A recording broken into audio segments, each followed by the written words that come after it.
história do Exu Sete Facadas, né? Ou também, às vezes, pode ser que ele se apresente como Exu Sete Facões. Na época em que ele esteve em terra, eles traduziram hoje para as facas, mas antigamente eram facões, justamente pela profissão também que ele tinha e aonde ele vivia. Eu já ouvi até alguns falarem sete facadas, mas nunca ouvi o Exu falar sete facadas. Primeiramente, ele era filho de uma família muito simples, no tempo que ele viveu em terra, do Exu Sete Facadas, Sete Facas ou Sete Facões, que é o mesmo. Se ele é sete, então significa que é o mais velho, é um dos espíritos ali mais velhos daquela linhagem. Ele não passou data. Eu acredito que tenha sido depois de Cristo a passagem dele, apesar de ele ser pouco conhecido, porque não é comum, principalmente nas vertentes sincretizadas das novas umbandas, as que surgiram por agora. Muito importante nós esclarecermos que existe um porém, não se faz trabalhos negativos. E esse Exu, ele é para trabalhos negativos. Ah, mas por que ele é só para trabalho negativo? Não é que ele seja só para trabalhos negativos, ele tem vários outros caminhos. Só que ele sempre foi mandado por pessoas, ele vai ser pago por você numa questão de trabalho e vai executar ali determinado trabalho para você, se você ofertar a ele. Existem vários itãs para se trabalhar com esse Exu, essa entidade, porque é bem difícil de você ter contato com ele. Ele não é de brincadeira, é muito sério, é um Exu seríssimo mesmo, não gosta de brincadeiras, não ri à toa, não bebe à toa, não fala à toa, nada. Ele não é de descer para bater papo, ele é de executar trabalhos. Se você incorpora ele, dê graças a Deus e trate muito bem esse guia para que você consiga uma evolução tanto para você quanto para ele. Não vá para o lado negativo, porque ele sabe pesar a mão quando necessário.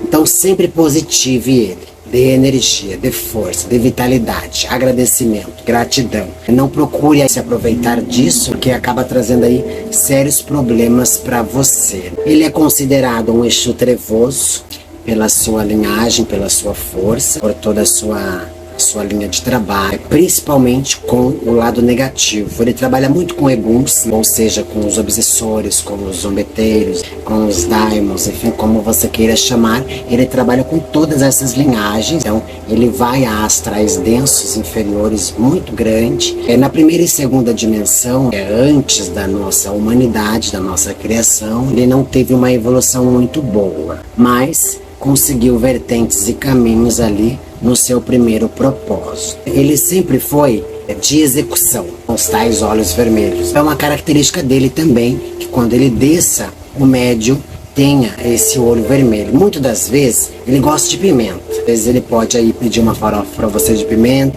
Então, de ele chegar perto da pimenta, se ele não consegue transformar o olho do médium, ele coloca a pimenta no olho do médium, para justamente arder e ficar vermelho. Ele gosta de trabalhar com isso. O olhar dele vai mudar quando ele consegue deixar o olho vermelho. Muitas das vezes, da conexão do médium, ele consegue, quando desce já, no que o médium já se levanta, que ele sempre desce arcado, quando o médium se levanta, a entidade, ele já está com o olho todo assim, com as veias aparecendo vermelhas. E aí varia muito da energia que ele está para saber que cheiro ele vai te passar, ele vai te conduzir. Se ele tiver em vibrações muito negativas, principalmente em trabalhos magísticos, porque ele gosta de fazer o trabalho ele mesmo. Ou se ele tiver a oportunidade de descer no médium para fazer, ele faz. Então cuidado se você é médium de transporte e não tem uma proteção necessária de você ir fazer trabalho para esse Exu, porque ele pode descer em você. Como você é um médium de transporte, então ele pode descer em qualquer médium. Provavelmente ele não vai conseguir falar, mas ele vai executar o trabalho. Quando bloqueado isso, que não deixa ele descer, você só invoca ele, mas ele gosta de fazer sozinho as coisas dele. Então você vai ofertar, vai acender a vela, deixa o fósforo lá. Se caso a vela apagar é porque ele não quer que você acenda. Trate ali os seus guias antes. Tem que ser à meia-noite em ponto esse trabalho, e sempre tem que ter um bicho, um sacrifício. Pode ser galo, ele gosta de galo, galo vermelho, galo preto, galo branco, não tem problema, galo índio, entendeu? Quanto maior o galo, maior é a oferenda e mais rápido é para você o caminho. Então você solta o bicho, você não mata o bicho. Geralmente, quando é um trabalho muito negativo, se dá mais 7 bichos além do galo dele. E você pode também ceder um itã ali, 7 facas, 7 facões para ele, e você pode enterrar na mata. Isso, então compra só de ferro, enterre na mata aquelas 7 facas e aqueles 7 facões. Tem que ser à meia-noite, tá bom? Existe algumas possibilidades, mas aí depende dos seus caminhos, de que ele receba às 11 horas do dia. É mais comum que ele trabalhe aonde só toca quimbanda. Lá, na sua primeira existência, depois de Cristo, acredito aí que seja mais ou menos em torno de 100 a 300 anos depois de Cristo, que ele tenha passado pela Terra. Primeira encarnação, ele demorou para vir da segunda dimensão, porque antes de Cristo já teve vários humanos que passaram. Ele, quando veio, ele veio negativo. Seguiu lá, por grandes propostas ali, grandes recuperações, chegaram aqui. Então, quando ele chegou, ele viu que tudo já estava criado, que quase não tinha coisas para se inventar. Logicamente sempre tem, mas sabe quando os princípios básicos já são restituídos? Como linguagem, pessoas, povoados, alimentos, muitas coisas já tinham, até determinadas profissões. E isso assustou um pouco ele, porque quando você vem para a sua encarnação, você não lembra. Não é possível que você lembre da sua vida passada, porque justamente você tem que desapegar daquilo. Mas o conhecimento, quando você começa a se desdobrar, quando você começa a entender a sua força interior, o que está dentro de você, não a sua carcaça. Isso é mutável. Você faz o que quiser com a pele, com o braço. Se você quiser arrancar o seu braço, você arranca, você vai viver normal, sem um braço, sabia? Acontece. Já existem muitas coisas assim desse gênero. Inclusive, seremos chipados, né? Onde teremos conduções todas os olhos. Né? Ele queria constituir, ele queria tudo na vida dele. E isso não foi possível, porque não era da alçada dele naquela encarnação, por ser de família humilde. Então ele pega, quando completa ali a maioridade, que naquela época era os 15 anos de idade, simplesmente ele rala a rua e ele começa a caminhar a estrada fora. E muito longe encontra um fazendeiro, e nesse fazendeiro ele viu que a fazenda era grande, que tinha muitos gados e muitos animais. Foi pego roubando galo, galinha, aonde ele pegava e cortava, destilhava, tomava o próprio sangue daquilo, porque ele achava, aquela energia ele queria, aquela coisa do sangue. Então pode observar também que geralmente os filhos desse Exu sete facas, eles gostam de carne sangrando. Pegou e começou a trabalhar para aquele fazendeiro. O fazendeiro, na verdade, pegou ele roubando. Quando o fazendeiro apontou uma arma para ele, ele com o facão na mão, aliás, e aí dizem que ele tinha 7 facões. E no que eu perguntei, era um facão só que ele tinha ali. Diz que era 7 facões porque ele foi trocando os facões. Então a história que eu conheço, justamente a essência dele, ele foi trocando os facões, porque iam envelhecendo, enferrujando, não era um material muito bom, então ele ia trocando os facões, ele ia envelhecendo, assim como uma faca que não presta mais, fica cega, a gente joga fora.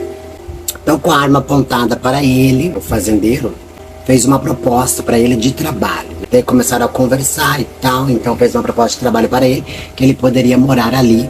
Hoje nós somos caseiros. Com o tempo, com toda essa habilidade que ele tinha e todo esse propósito, ele estava cansando daquela vida, porque ele queria ter algo melhor. Ele falou assim, não quero isso mais para minha vida. Quero o dinheiro, quero construir minhas coisas. O cara falou que poderia sim pagar ele, mas que existiam outros trabalhos, então, que ele iria pedir.